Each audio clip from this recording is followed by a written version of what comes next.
1943, Canada. At the first Quebec conference, Allied chiefs were planning new strategy. Expecting European victory in a year, the Allies now marshaled their forces against Japan. The president knew that distances had put a premium on long-range air power. To strike Japan, he had a new weapon. Roosevelt promised 200 B-29 Superforts by March 1944. Inside the Chateau Frontenac at the Joint Chiefs Conference, General Arnold proposed to pierce the inner zone of Japan's homeland with the unbuilt bombers from bases to be erected in China. It was a bold plan. At the time of the Quebec Conference, we only had 11 Superforts. Hap Arnold's motto was to become famous. He announced, "The difficult we do immediately. The impossible takes a little longer." There were only 7 months to keep the promise. It was a race with time.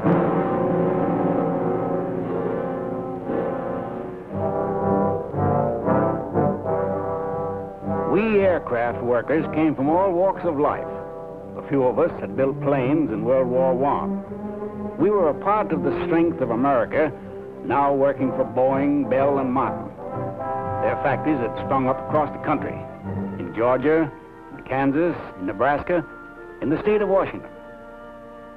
Things had certainly changed.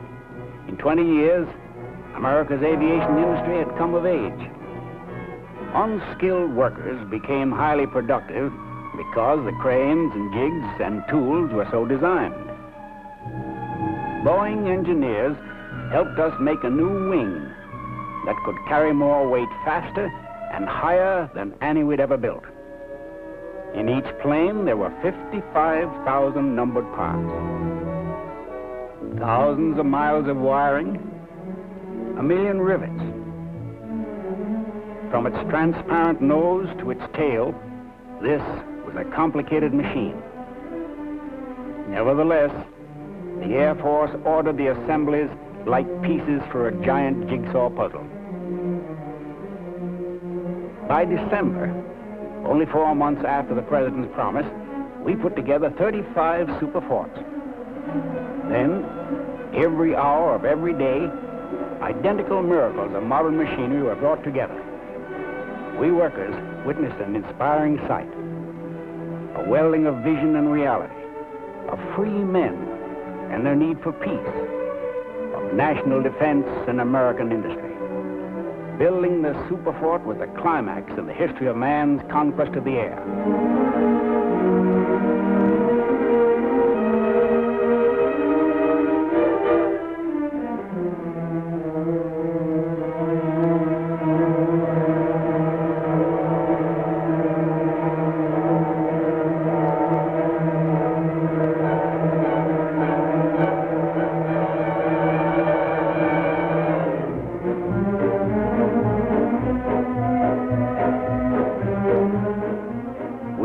Helped bring to reality the dreams of Billy Mitchell and Frank Andrews, the plans of Hap Arnold and Tooey Spots. Thus, the 99-foot-long aerial giant, spreading 141-foot wings, was born. By the end of January, 142 Superforts were accepted. 3/4 of America's promise, and our pipelines were full. Here were 65 tons of fighting fury, the biggest, fastest, and most powerful bomber in the world. Now our sons and brothers could take the B-29 to war.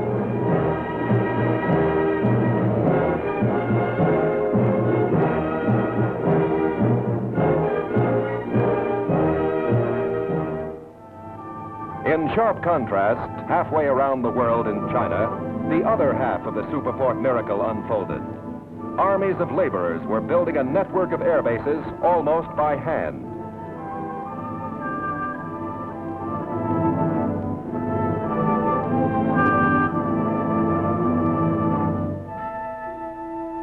These lean, sinewy Chinese, measuring their work by the remaining Earth pyramids, wrote a magnificent chapter in the saga of the Superfort, 2,000 years after their ancestors had built the Great Wall for the defense of China. Here were the same primitive methods, baskets and hose, muscles and goodwill, and wheelbarrows which squeak to keep imaginary devils away.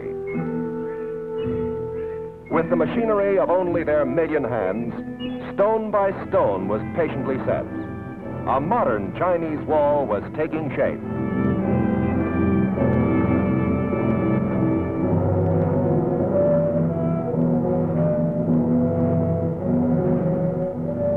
Under the direction of 26 American officers and enlisted men, and at a cost of $150 million, 1,000-men gangs, following their own flagmen, rolled out 4 great air bases.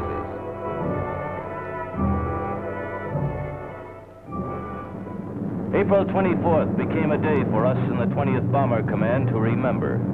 General Saunders and Colonel J. Carman led the B-29 parade into Chengdu. Nearly all the immense airfields were ready for business. They had been built in only 3 months. Here was our Superfort. It had hopped the Atlantic, Africa, and India. It flew from Kansas to China in a week. It didn't seem possible, but only a year and a half after the first experimental B-29 was flown, a fleet of American aerial dreadnoughts were arriving in China. Next stop, Japan.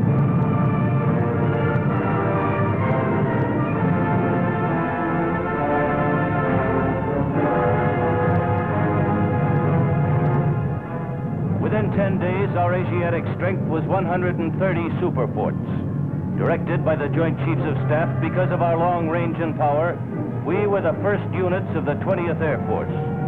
The President's promise was being kept. With more Superforts on the way, the runway builders never stopped. In China, a land of miracles, unskilled hands were pounding out a path to victory. Meanwhile, in Japan, 1,500 miles to the east, other hands had forged a modern war machine. Geared for war since 1928, their production rolled on. Like the Germans, they believed their empire invulnerable. Since Pearl Harbor, steel capacity had doubled. 1/3 was hammered into ships, ships to exploit conquered lands, ships to support far-flung military forces. Though suffering from shipping sunk by the Allies, Japan maintained the world's 3rd largest merchant fleet with continued launchings.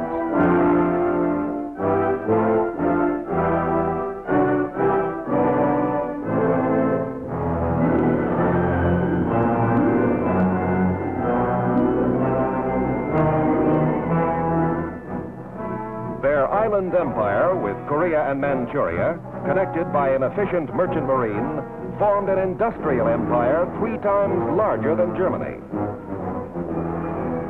Their ground forces had expanded to 5 million fanatics, nearly 4 times their strength at the time of Pearl Harbor. As the conquerors of 500 million people, they had to be stopped.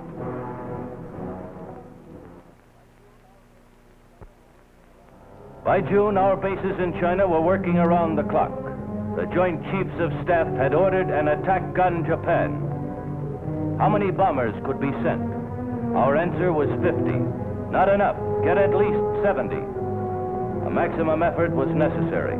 It would relieve enemy pressure in East China, help the invasion of Saipan, our future Pacific base.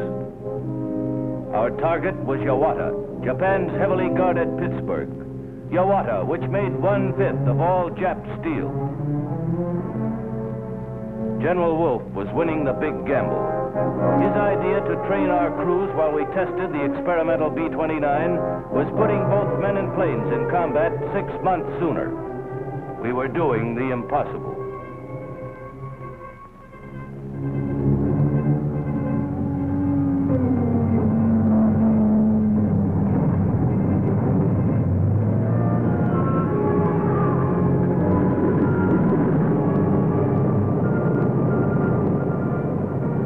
Stratemeyer, the theater air commander, and Wolfe watched 68 Superforts become airborne.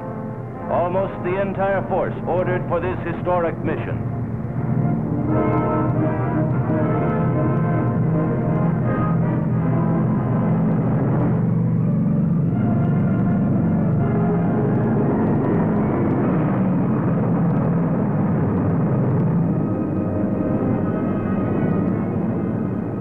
followed the lead ship named Lady Hamilton. We followed General Blondie Saunders and his pilot, Colonel Howard Engler.